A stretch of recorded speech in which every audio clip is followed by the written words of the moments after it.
and welcome to another episode of E by Gore, the horror movie review podcast focusing on franchises. I'm your host, Damien. And I'm your other host, Tris. How are we doing, Damo? We are doing Halloween 2, the second Ooh. installment into the mighty franchise that is the Halloween franchise. Anyone would think it were coming up to, Halloween. I know, it's just crazy how we just randomly chose Halloween around this time of year. Yeah, absolutely no coincidence whatsoever. I'll tell you something about being Yorkshire has trumped my need to keep my mask on at all times. So I'm just going to take a sip of this. One thing you need to know about us guys is we are Yorkshire through and through, which means I am armed with my Yorkshire tea biscuit brew. Armed and dangerous. Yorkshireman One born and bred, strong in the arm, thick in head. Was it good guaranteed in 100% bed? Well, don't know. One Maybe of not them. in my case. But yeah, Yorkshire tea, 100% satisfaction every single time, right? Absolutely. And don't give me any of these Typhoon, PG tips, Tetley rubbish. Yorkshire tea, and anybody who argues otherwise is wrong. Maybe we should get like sponsorship from Yorkshire tea or something like that. Yeah, please give us money to drink Yeah, your... give us money to keep this going, or just send us free tea. It's not just because we're old either. I mean, like, I'm It's 31, so just better. I mean, I was just as serious about tea when I was 16. You know, if somebody had tried serving me PG tips at 16, I wouldn't have done anything because I was a little skinny nerd at the time, but I'd have definitely talked behind the backs, and I've definitely sent them a But you know strongly when we've worded letter. but when we've worked with each other, both musicians in the same band, we always demand Yorkshire tea on our rider, don't we? And if anybody dare give us PG tips or Typhoon, we're not divas or anything, but we've got standards. Well, you're not a diva. If I don't get my my water served at room temperature, then there's fucking hell to pay, bro. Um, Well, I but wasn't that going to say that, but I was trying to support your whole manly, I'm in a mask, I'm scary, I'm Yorkshire, physique thing. But just try to just give me something that's not PG tips. You'll see that mask will start to flash again.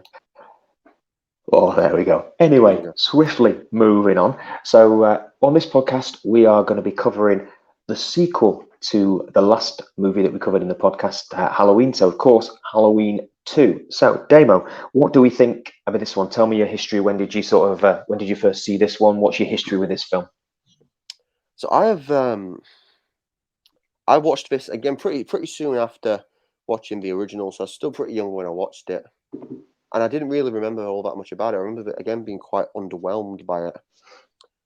It's a movie that I've grown to really love as I've gotten older.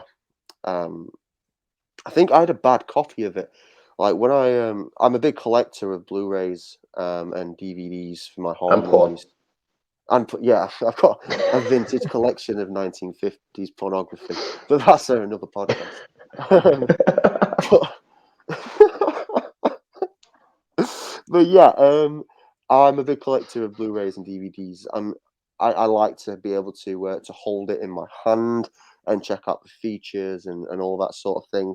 So I had the Halloween collection on Blu-ray, and a lot of them were imports from Europe. Because with Blu-rays, a lot of them are German imports. They're just bigger. I think they're just Blu-rays are easy to get out there. And I remember getting this this Blu-ray Halloween 2 German import years ago, and watching it and thinking, "Oh man, this is fucking terrible. This is the tamest shit I've ever seen."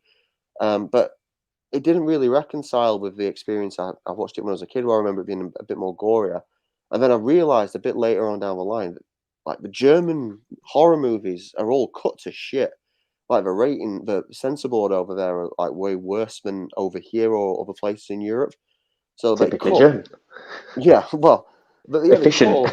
they cut all the good shit. So I quickly sold on all my European imports and bought the Italian box set. It's fucking awesome. I love the Italians. They know their horror, They which know is the awesome. cars as well. Yeah, Yeah, everything which Italian is just better. everything. The country itself is just incredible. But yeah, the box set's beautiful. It comes with this 100-page booklet, which is great, but shit for me because it's in Italian. But but the movies, I mean, I've all got English all got English audio, and I rewatched Halloween 2, not long after getting it, and absolutely fell in love with it. All over again. I found it to be a fantastic experience. So my history with Halloween 2 is first being underwhelmed, and then being pissed off, and then having to search out again in order to reassess it as a grown up. How about you? I have to be honest, I don't really have any experience with this one. I hadn't actually seen it before actually watching it again watching it for the first time for the sake of the podcast. It's one of them that after sort of seeing the first one, it not being my cup of tea, as you held up your cup of tea, it reminded me of that. There we go. So it's just one that's sort of passed me by, as has every other film in the franchise after the first one.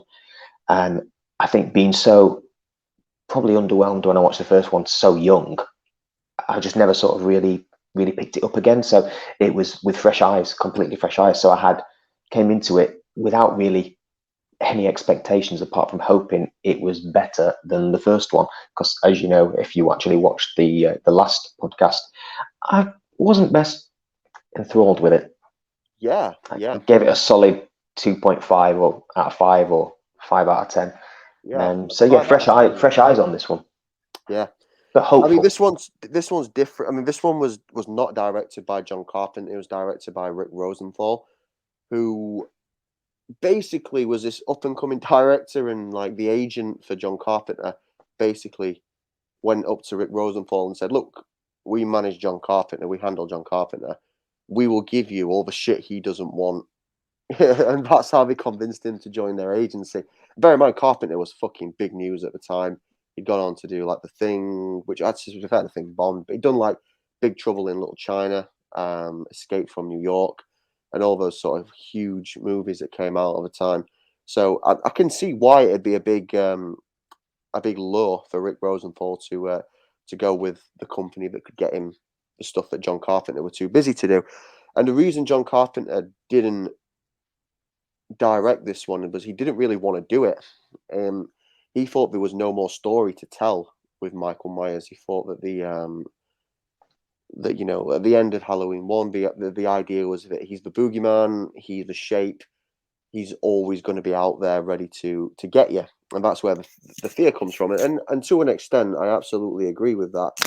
But obviously, Hollywood being what it is, and movie studios being what they are, and seeing all those dollars that the first one brought in, of course there was always going to be a sequel. And bear in mind by Always this, room for more. and bear in mind by this time, Friday the 13th had come out and was looking to do a sequel as well. So they'd seen that slashers was just major business at this time. That was all that was going on in the early 80s. It was just slasher, slasher, slasher, sweat, and they were all making ridiculous money. So John Carpenter agreed to come on board again with Deborah Hill, um, mainly because he didn't really earn anything from Halloween 1. Like he didn't make a lot of money from it. So he thought this was a good way for him to make some of that money back that he didn't get with the first one. So it's a weird motivation, with the second one. You've got the iconic director that didn't really feel there was another film to be made, that just came on for the money. A director that really just gets John Carpenter's cast-offs. It's And not a good hidden, start, is it? it's not, and really hidden amongst a lot of slasher movies that were bigger, that were big at the time. But Halloween was known as the daddy of the slashers. With 1978, I was known as the big one. So of course they were going to do a sequel. And I mean, it again, kind of left it open at the end of the first one as well, didn't it? For a sequel if they so wished. So just the way that it ended it, of course, I yeah, know. Obviously, Carpenter said that the boogeyman was always going to be out there. That's where the fear came from. But they also did it so they actually deliberately left it open for your own imagination, which always leaves that type of thing open to a sequel. And true, yeah. alas, the franchise is born. I mean, back then sequels weren't gospel. Back in 1978, like not every film would get a sequel out there, No, like we do now, or like we did start to. In the early to mid 80s, sequels became like the rule of thumb. that weren't so It's even got to like modern sort of like times now in sort of like 2021 where we're actually making sequels of movies from 20, 30 years ago because yeah. there's money to be made from it. So yeah, it definitely wasn't something which was, like you say, a definite thing that was going to come. Whereas now we've done that many sequels of everything else. We're now trying to make sequels of movies that are 30, 40-year old or do remakes because we can't come up with our own ideas. Yeah, absolutely. So we're not going to go blow by blow through the plot because it's boring as shit, and we don't want to do that. Plus, I can never remember the events in order. But we do spoilers on this show, so if you've not seen it, go and watch it. I don't know where you watched it. I mean, I watched it on Blu-ray, but I think they're all streaming on Netflix right now. Is that right? They are. I watched it on Netflix as well. They are all on Netflix at the moment. They are also on Amazon Prime, but you do actually have to pay for those at the moment. Typical. It's coming up to Halloween. People want to watch horror movies, so let's slap a nice big price tag on it. Whereas on Netflix at the moment, it is actually free for all Netflix customers, as everything is on there. So yeah, Netflix, you can get them on there if you've got Netflix. Give us money, Netflix. As an Give it down to endorsement. Netflix, Or just buy them. Just buy them. or Like, just buy it. or just buy it Or, on Blu-ray and watch it whenever you or want. if you've got Shudder, it's also on there, I believe, as well. Yeah, probably. Yeah, so we do spoilers on this show. The basic premise. So this movie picks up immediately where Halloween leaves off. Jamie's all kinds of fucked up from surviving the finale against Michael Myers, and she ends up rushed to hospital. But Michael Myers returns to finish the job he did not complete in the first film. And, I shouldn't have done that voice, you know. And It's all right. pandemonium. Have another sip. Have another sip of brew. Yeah, you talk. You talk more. Talk more about what happened. Yeah, so it's one of those films where literally, as Damien said, they do start directly after the events. So Laurie is taken to hospital, and straight away we meet the prospective person that is thrown as the love interest, and I completely forget his name. Damo, remind Jimmy, me. Jimmy, that's the one. most irrelevant person in cinema history. Uh, you do think at this stage that it is going to be, he's going to be the new sort of big character on the block. He's going to be the macho man in this. But yeah, it does turn out to be pretty pointless as we go sort of through the film. So Laurie is taken to the local hospital, which as they actually arrive in the ambulance, you start to realize something's not quite right with this hospital. It is the quietest hospital in the world. I mean, it is There's only a literally not a small car. town. The car park's empty. There's one ambulance loading up to the doors. And yeah, I get it's like a suburban sort of town in the middle of nowhere, but it's a fucking massive car park and a fairly decent sized hospital for such a Yeah, tiny little town. And it's empty. It is dead. Maybe that's playing to something. yeah, maybe. I'm going to ask you right off the bat. Like I said, we do spoilers on this. If you've not seen it, go watch it because what I'm about to say now will spoil well most of the next few movies. What are your thoughts on Laurie Strode being Michael's long lost sister? Yeah, that one was a bit of a curveball, Mm, um, and wasn't expected. Until obviously we saw, the clips where it kind of pertained to that. It was pointing towards that. But yeah, that was a curveball. I wasn't sure I was quite happy with. no, Um, I hate it. I'm not sure I like it at all. Yeah, I It like doesn't the fit. movie, but I hate the. And this, to be fair, this sets the scene for at least the next six to eight movies in the franchise. But I mean, as much as like I said, I don't believe that Halloween One is the scariest movie ever. I do believe it's a good movie, and I think one of the big creep factors about Michael Myers is he's the boogeyman. There's no motive to his evil. He just is evil. The Yeah, there's reason no he sort of, connection, no the personal reason he connection caught to on it. to Laurie is because he She saw her as she was posting the key through posting the the old keys, Myers yeah, house, and that just like just a one-off connection, a brief moment in time can be all that it needs to attract evil, and I think that's where one of the big creep factors of the original plays in, and then to make it absolutely.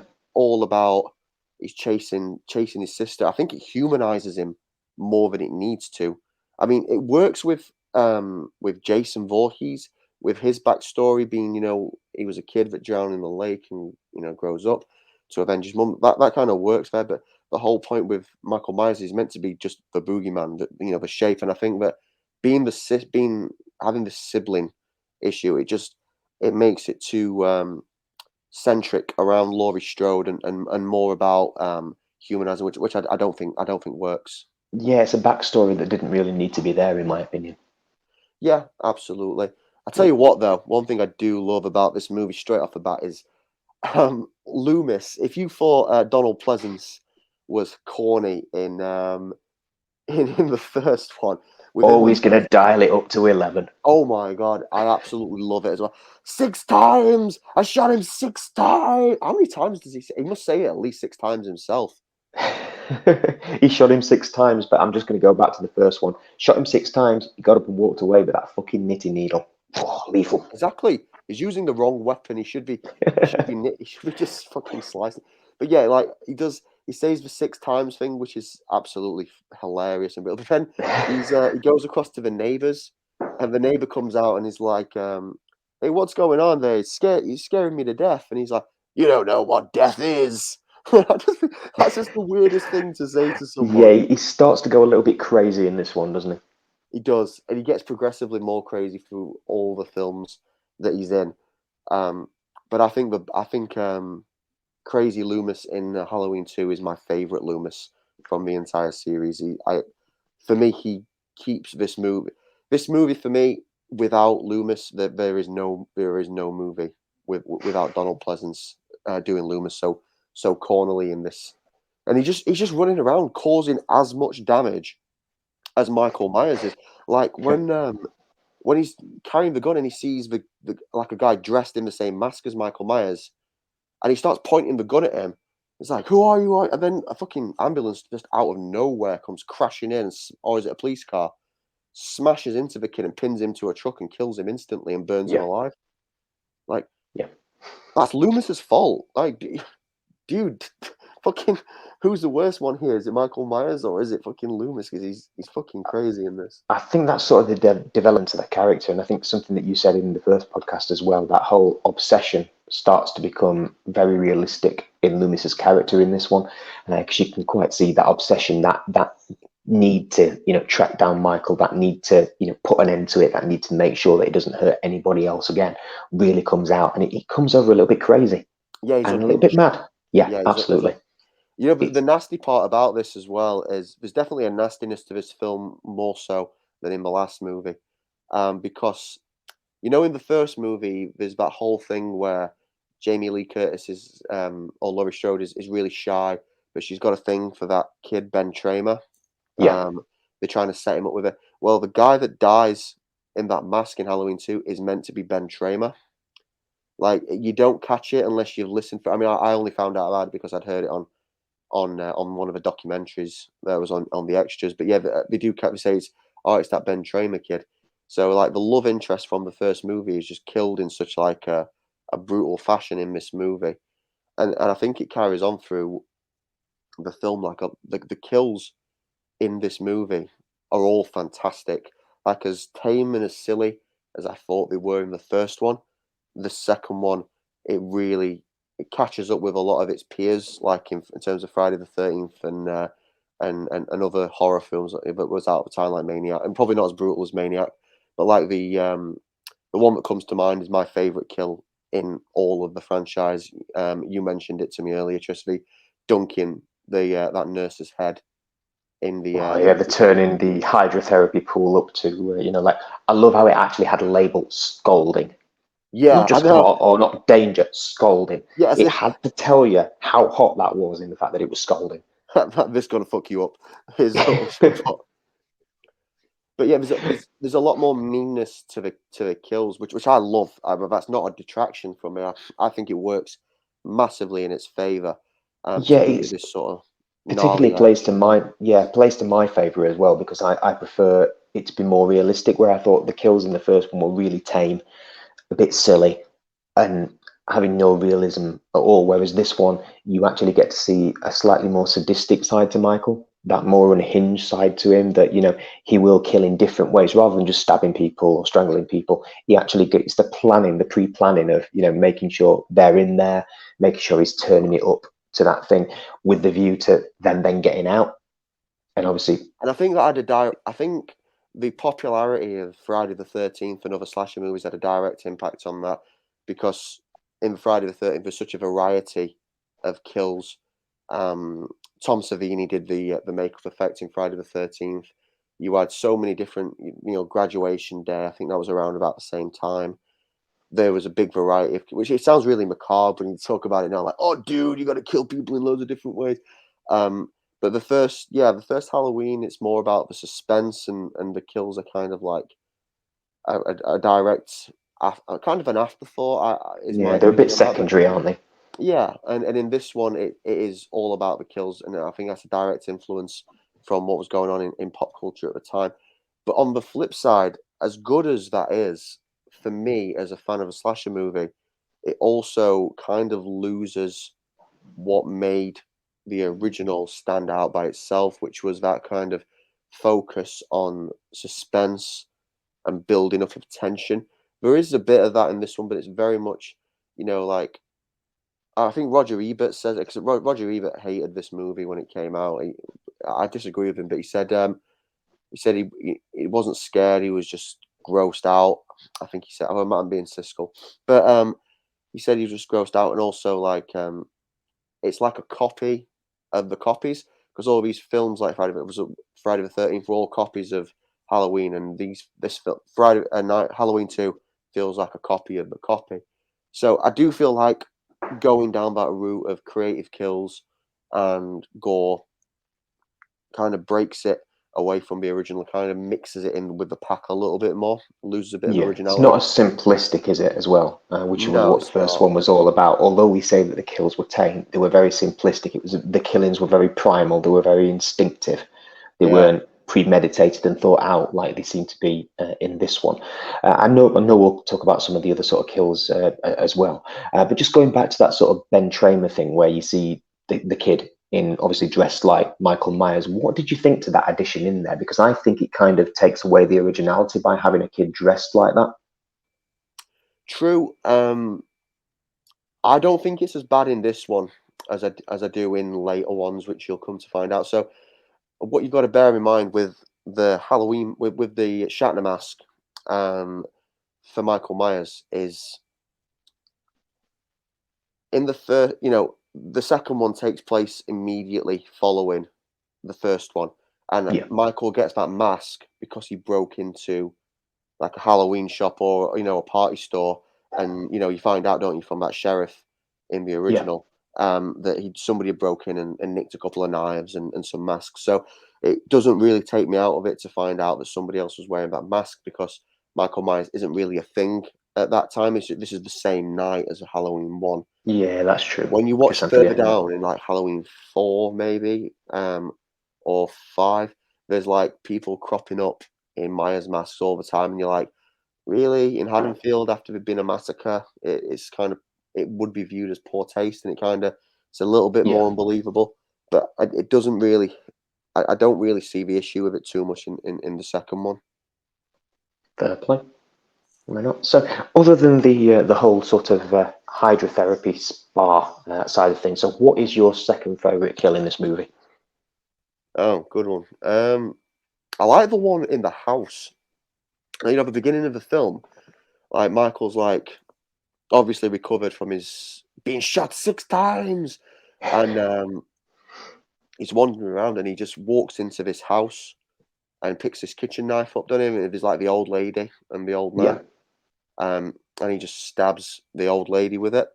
I think that's a really good kill, because I think that's what I wanted to see in Halloween 1, because he appears, doesn't he? You get that whole thing like in the first film where the camera pans and you just see him in the background, and yeah. that's, you get that creep factor, and then you get the Yeah, because brutality of you it. never sort of actually see him doing the killing, do you? It's like a first person, sort of you just Mm. see the old lady scream and then the blood appear, and after you've seen like the blood on the sort of like table and stuff. Yeah, never thought of that one as a good one, but yeah, probably is. It's just because I think it has a creep factor with it as well, which is Yeah. which is some of it is missed later on. But I mean, going through the movie, I mean, Laurie Strode doesn't have a whole lot to do in this movie, does she? Jamie Lee She's a bit Curtis. out of it, isn't it? Obviously, she's sort of leading into various positions within the hospital, as he sort of tries to track her down and stuff like that, which leads to various killings of different people in different ways. But yeah, she's kind of a bit of a bit part in this one, isn't she? She's kind of pulling the strings, but without much to do. I think it's more because I think it might be because of that fucking awful wig she's got on. Because that's not her real hair in this movie. She cut it short for a different role. So they had to put this wig on. Once you've seen it, you can't really unsee it. Like if you compare her hair to the original, it's like styled and this and that. And then like, you see it in this movie, it's all fucking bushy and looks fake as hell. She's kind of known as an actress for her shorter hairstyles, Yeah, isn't she she? is. Yeah, So rather than her long hair, so obviously, what was it? 4 years? It was actually, was it 4 years after or 5 years after the original in I think it's 78? Was it three. I think it's 83? 1981. This one, isn't it? 81. Let me just look at Wikipedia because we don't do research on this show. No, it's purely Why would you do research when you can just Wikipedia at the drop of a hat? 1981. It was also 81. It's a great year. It's the year I was born. All great things come from 1981. yeah, of course. Just reminds me how old you are. But yeah, she is a bit part. I mean, the film kind of. I think it focuses more on Loomis, which I think is one of its strengths because of how much Yeah. it's hamming this up. And like, we lose Sheriff Brackett because obviously Annie dies in the first one, and she's his daughter.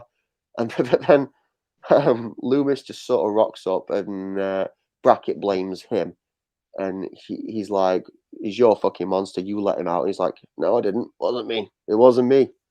Um, and then the deputy just suddenly falls in and starts obeying absolutely everything that Loomis starts. He's like, "Come with me. We need to do this. We need to do it." I'm like thinking, Loomis, you're just a fucking doctor from a mental home. Like, what jurisdiction do you have to order a sheriff's department around? But he likes to wave his gun around a fair bit. I know. I I think, quite like the really corny bit when he's like taken away and he realizes that where Michael Myers is actually going to be, and he literally says to they're like, "No, we can't turn back. We're under orders." And he goes, "What is it that you fellas do? You fire a warning shot and shoots the window out, and the car immediately turns around and fucks off back to the hospital." It's like that's all you needed. You just needed to shoot a window out, but then he's only got 5 bullets. yeah, It's can't a shoot 6 him reel 6 gun. times. Yeah. That's like. I feel like Loomis is like one of those crazy old blokes you get in the pub, on a Sunday night who like to speak their mind, and they'll just sit there and talk to you like in very animated ways about Over a pint of stones. or a pint of stones or whatever. And they'll be like putting the world to right, and you just like, all right, chill out, mate. Have a good one. I'll see you later. Just someone needs to take that gun away from Loomis. He's doing damage with it. He's not part of the solution whatsoever at this point. He's killing random people by accident. But he's incredibly entertaining to watch. Yeah. It's kind of the gel that holds this film together in many ways, Absolutely. because it's his actions that are sort of directing us to where we need to go, sort of around this film. But he's certainly not a pointless character, unlike Jimmy, as we mentioned earlier, the supposed love interest for Laurie, who turns out to be the most ridiculous character ever in this film. So we were talking about sort of kills, and obviously he lasts quite long in this hospital by happening to be wherever he needs to be at the right time not to get killed, and ends up walking in on, is it Miss Alice? Yeah. Who's literally had like her blood drained out of him. But as he walks into the room, you can't really see what's wrong with her. But then you look around and you see that she's sort of like had her blood drained out of her artery. And all of a sudden, the blood's all over the room. And he turns around and tries to leave, and he slips on the blood and falls literally head first into the floor and pretty much knocks himself out. Strangely enough, he arrives probably about 10 to 15 minutes later in the film at the car as Laurie's sort of trying to escape. She's got out of the hospital. She's hiding in the car. Why the fuck you would hide in a car? Why not just fucking run away? But she decides to hide in a car that's had its tires slashed. And he finds her. And strangely, he's in, considering a few minutes earlier, he sort of, fell into that blood. He's wearing pristine shirt, nice and clean, hair all done, not a spot of blood on him, and then he sort of passes out and alerts Michael Myers by falling on the horn, which means Laurie gets out of the car. That was his entire purpose in that entire film, and it was pretty pointless. Yeah, I mean, to say he was so heavily concussed, he had time to change his entire outfit and wash all that blood off him, so he must have been doing all right. I Yeah, think they were especially while meant. there's a mad killer on the loose as well. That's the first thing I think about. Where can I get a change of clothes? I feel like there was more of a subplot that was meant to be there for Jimmy and Laurie. I know that there's a different cut of this movie, like a TV cut. I've not seen it before, but it needed to be a bit longer because I think at that time TV cuts needed to reach 90 minutes plus And certain amount these for. first two films are pretty much like 90, 91, Yeah, they're 92 short, minutes. aren't they? Yeah, They're very short for films. they needed to add more scenes into the second one to get it up to TV standards for time running, so they could put commercials in it. Yeah, and of Um, course commercials weren't that popular back then. It wasn't, like it is now. Yeah, so they added there were more. There is apparently more scenes with Jimmy in the TV cut, which I think specifically around the final scenes of the film when they take Laurie away in the ambulance. I think Jimmy goes with her or something like that. Um, on a more interesting note, what do you think of the Michael Myers mask in this movie? It definitely looks a little bit weird. It And fucking bearing in mind, I watched the first one and the second one pretty much back to back. yeah. So it looks very, very different. He slicks his hair back. He's almost ginger and blonde in certain scenes. Yeah, and it looks a lot more stretched, where you think if something's a little bit old and worn and stuff like that, it'd be probably a little bit more saggy, but it looks still gone the sort of opposite. And certainly when you see the two films back to back, it does look very, very different. Um, Yeah, and it's almost a different character if you didn't know it was actually the same person. So yeah, definitely a bit weird. yeah. It's one of my least favorite masks of a franchise. It's weird because the hair's slicked back, and you just wonder what if Michael Myers has gone Italian with grease and just greased his hair back a little bit.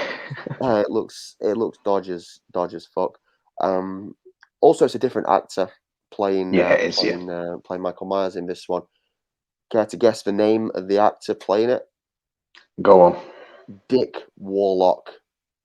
Dick That's a Warlock. great fucking name, He's isn't a it? penis wizard. That's it. Penis Wizard. Penis wizard.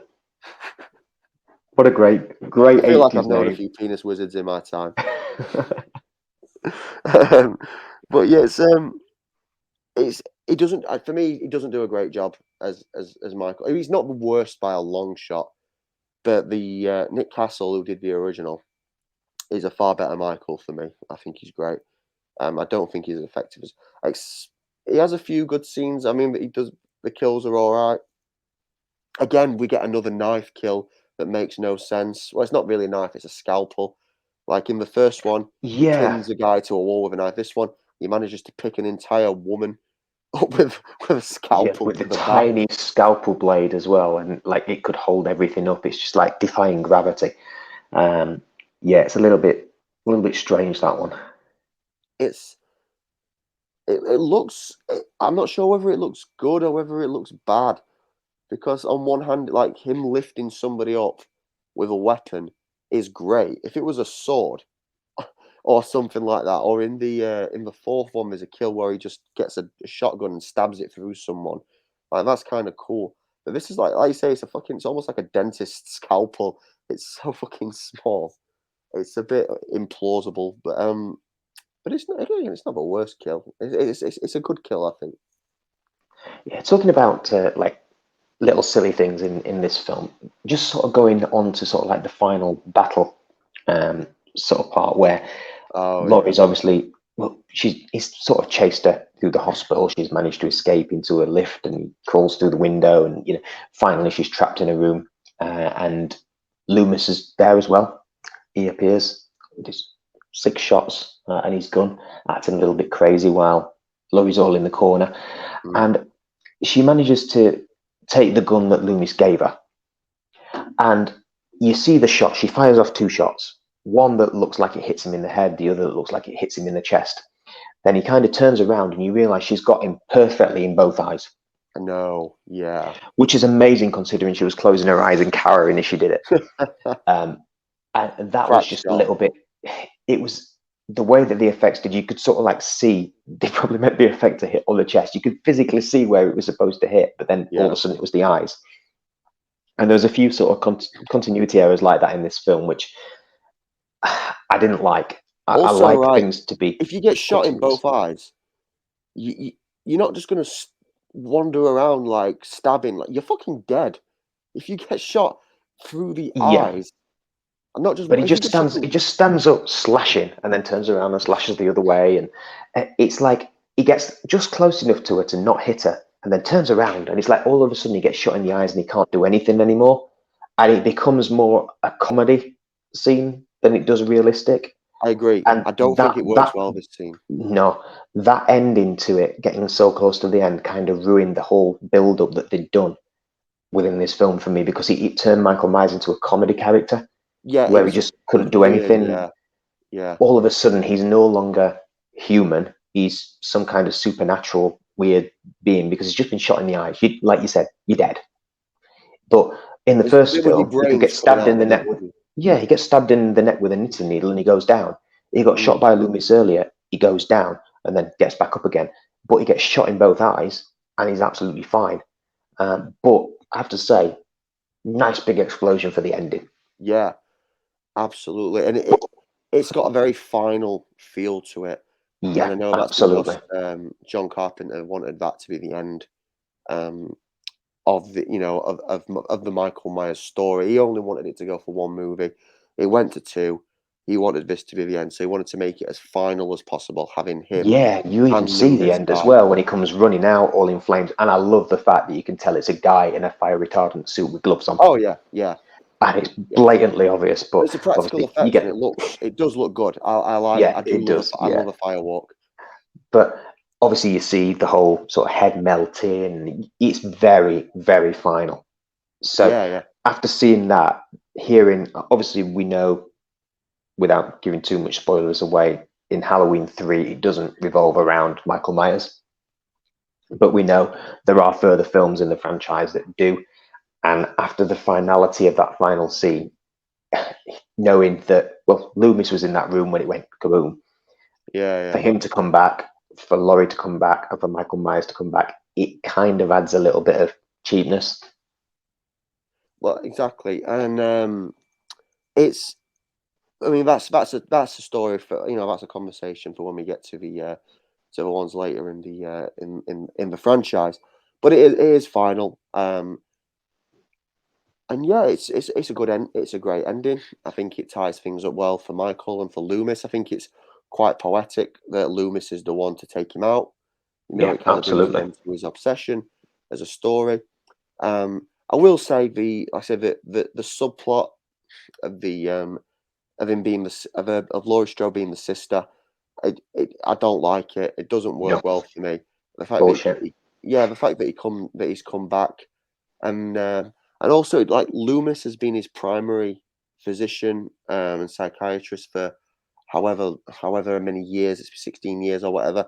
And then suddenly out of the blue, there's this woman from the hospital that comes up and says, "Oh, there's a file you never saw," and it tells you that Laurie Strode is her sister. Like, he would have seen this. It's a little bit implausible. It feels kind of shoehorned in. I know John Carpenter himself doesn't like it. And also in the Halloween 2018, they're very quick to kill that timeline um, and erase the sibling connection, which I think works really well in the 2018 one. But again, that's a story for another time. So we've been talking for 40 minutes. Do you want to slap a bow on this one? Let us know your thoughts. Yes, I thought this one was better than the first one overall. It was a bit more watchable, and I think that's just because it wasn't as much about building the characters and stuff like that as the first one was about building the suspense. So Hmm. yeah, it was all right. I wouldn't say it was excellent. There's a lot of continuity errors, a lot of unbelievability about this one, and as we said in the first podcast, I like my horror to be organic, believable, and have some believability behind it. That said, I'm going to mark it out of 10 because that's what you decided last time. We were going to do it out of 10 instead of 5. So I'm going to give this one, I'm going to say a 6 out of 10. So 6 flaming running Michael Myers out of 10. Nice. Yeah, I really like this film. I think it's a great little slasher movie. Like I said, there's a lot that I don't like in terms of the sibling stuff, but I can look past it with Donald Pleasance doing Psycho Loomis and the kills being extra gory and less emphasis on silly acting and suspense and more on getting to the action. There's a lot more boobies in this movie. You can tell Boobies! that you can tell that it's trying to keep up with Friday the 13th. And a very attractive nurse as well. Yeah, and again, that kind of takes away its originality, but it definitely fits in with the times of when it came out. And yeah, the brutality just works for me in this movie. If it's a horror movie, I like seeing Michael being this sort of calculated, brutal killer. And I think it's a great movie. So this comes in, for me, I would say, whew, 8 innocent victims being utterly pinned and destroyed by a police car out of 10. 8 out of 10. 8 out of 10 for me. I think this is a good That's movie. not bad. That's not bad for a 40-year-old film. Yeah. Oh, I like old movies. This is definitely one of the high points for the franchise, for me. It's one that I always look forward to revisiting. So I'm assuming up next will be the 3rd installment in this franchise. So I'm Yeah. looking forward to sort of seeing what that one entails. Again, I haven't seen that one Yeah, I'm so glad to, far. So glad to see you can count, mate. So episode 3 is the 3rd in the franchise. Well done. I almost know immediately that we're going to disagree on this movie. I have such strong feelings around this movie, which we will talk about next week. But yeah, Halloween 3, Season of the Witch. Looking forward to watching it. Again, guys, let us know what you think in the comments. Remember to like, subscribe, check out the video, share if you can. Get us on Facebook, facebook.com/eByGore, Twitter @eByGore. And again, we will get around to doing the TikTok and the Snapchat and whatever else. But we're old. We don't deal well with technology at the best of times. for anybody else that's old, you can check out the email down below. If you don't want to jump on the socials, the email address is scrolling across the screen at the moment. So yeah, Yeah, hit get us us on up. email. Tell us your Yeah. thoughts. Insult us. Tell us that our views are shit and utterly ridiculous. Or if you agree with us, tell us. Even if you've got any I don't know opinions about on, that. If you hate us, if you think our views are shit, you can keep those opinions to yourself. Fuck you. Go home. You don't need to watch us. even if you've got any opinions on tea, anything Yeah, like that, hit us up on the socials. We want to know what you think about Yorkshire tea. What do you drink? Thai food, Tetley, PG tips, any of that other southern pissy tea? We want to know that about could that as well. that could lead to arguments as well. I only want positive comments about the show, and I only Sunshine want and positive rainbows. comments. This is a safe space for me, so I don't like I don't want any aggression. So yeah, Is that if why you're you've got hiding behind an LED mask? no, that's because I was shot in both eyes. Oh, And, right. Okay, really? I know it's just an absolute mess. There's just brains and empty sockets everywhere. I was shot 6 times. 6 times. But yeah, thanks a lot, guys. We will be back next week with Halloween 3, Season of the Witch. I'm Damien. I'm Tris. See you We'll then. see you next week. Bye. Bye bye.